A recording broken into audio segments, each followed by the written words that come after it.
As we prepared this broadcast, delegates at the COP26 UN Climate Summit in Glasgow were still negotiating, so we'll have the final results in next week's show. The questions remaining include how global warming gases might be taxed or traded in markets, and what more will be done to help less developed countries deal with loss and damage from climate disasters. Any agreements will be enforced on the honor system, as COP26 did not try to create a binding treaty that would require formal ratification by nations, as was done for the Kyoto Protocol in 1997 at COP3. So it's on the basis of handshakes that many, but not all, of the nearly 200 nations in Glasgow agreed to reduce methane emissions, move away from gasoline and diesel-powered cars, and protect the world's forests. And we'll have more on forest commitments later in this broadcast. A big handshake came between the U.S. and China, who put aside their geopolitical tensions and issued a joint communique reestablishing an Obama-era working group that facilitated contact between U.S. and Chinese local governments, academics, and others. Yet to be agreed upon as we bring you this show is draft language that calls for the phase-out of fossil fuel subsidies and the use of coal. And even if those provisions don't survive the final rounds of negotiations, the U.S. and several European nations agreed to provide $8.5 billion to help South Africa phase out its use of coal.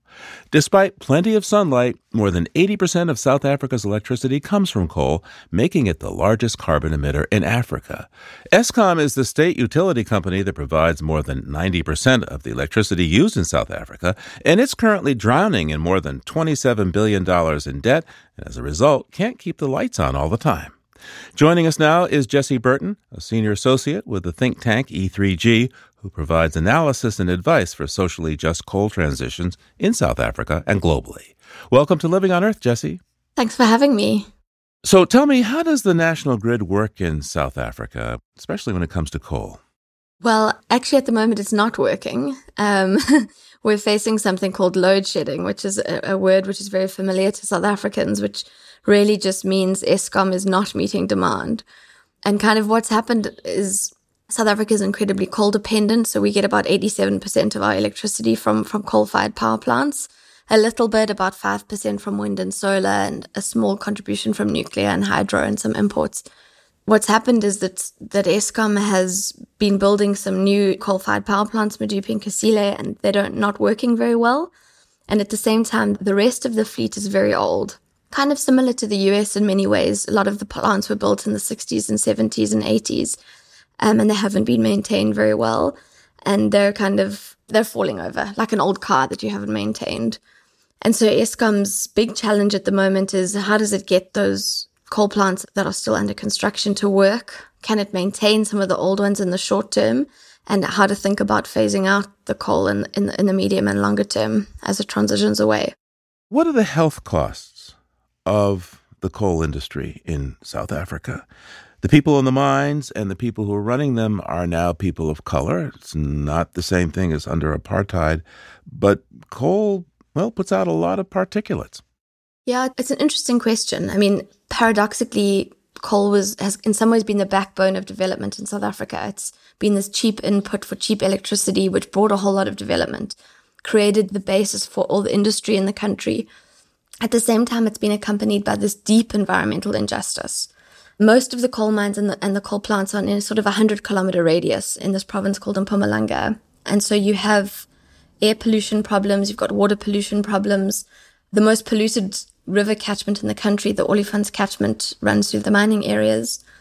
From an air pollution perspective, you've got extraordinarily high levels of particulates, but also SOx and NOx, to the point where the government's own health study, which was recently leaked, it wasn't even released, it was discovered through some litigation that civil society is undertaking to try and force the government to implement its own air pollution laws. But in that process, they discovered that the government's modeling sees that air pollution in Mpumalanga leads to the premature death of about 5,000 people per year.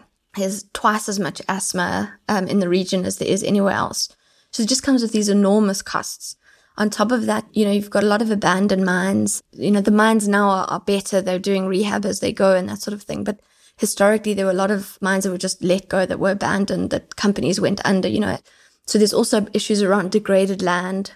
And this really starts to impact people's health. We hear from activists on the ground that people who've grown up in the region who want to work in mining, because this is the only sector that has any growth in the area, in part because other sectors are put at risk by these kinds of impacts, in health and water and air.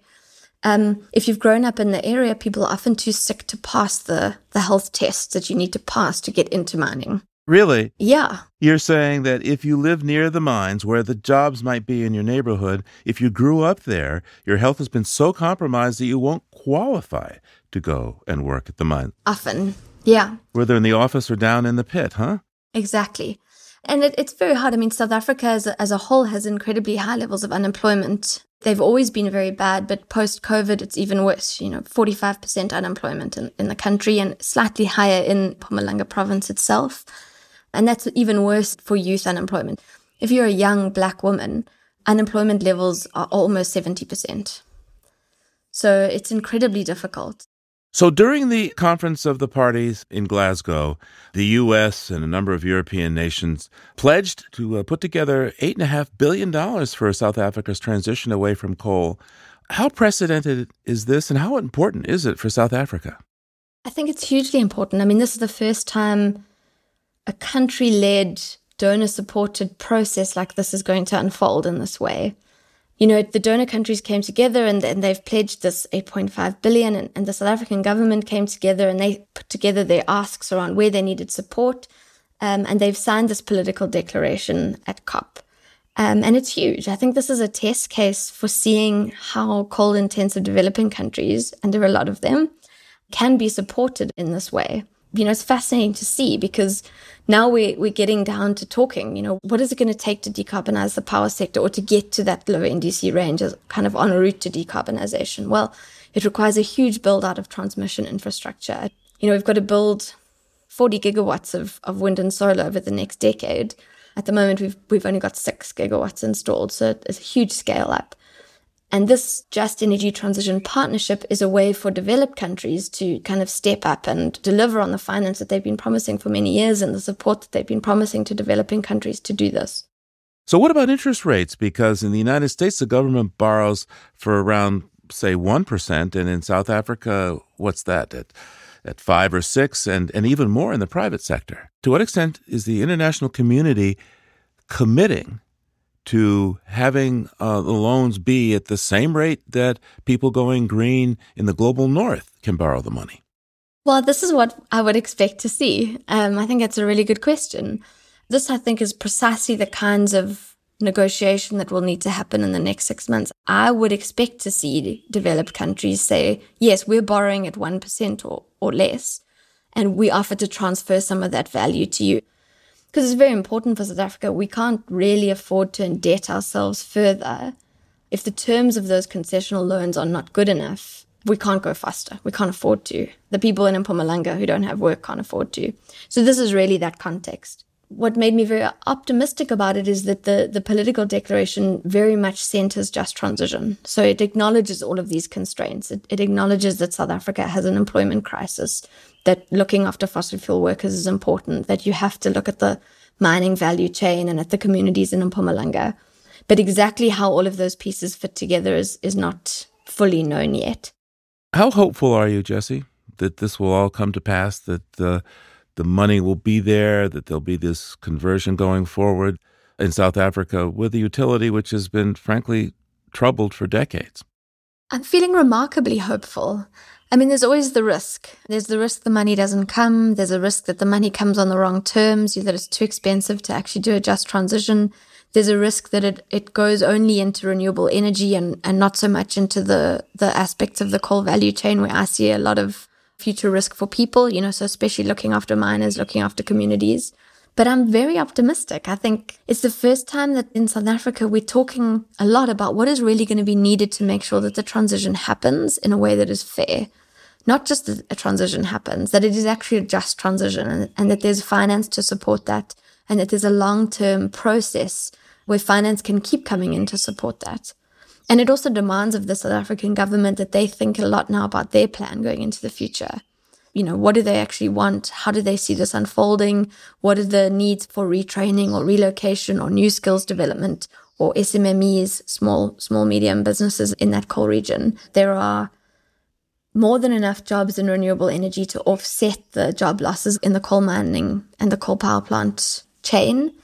But of course, they're not always in the same place as the existing coal jobs. So there's a lot of work to be done to say, how do we put some of these renewables in the coal region? How do we make sure that workers in renewable energy plants are unionized, because it's very dispersed? How do we make sure that the wages are similar or better, so that all of those kind of things line up? I feel quite inspired, actually. I hope it happens. It must, of course, we want it to be ambitious. We want it to be transformational, and we have to work to make that happen. It won't just happen automatically, but I think the runway is there to have a just transition in South Africa, and that makes me really excited. Jessie Burton is a senior associate at E3G, speaking to us from South Africa. Thanks so much, Jessie, for taking the time with us today. Thank you so much for having me.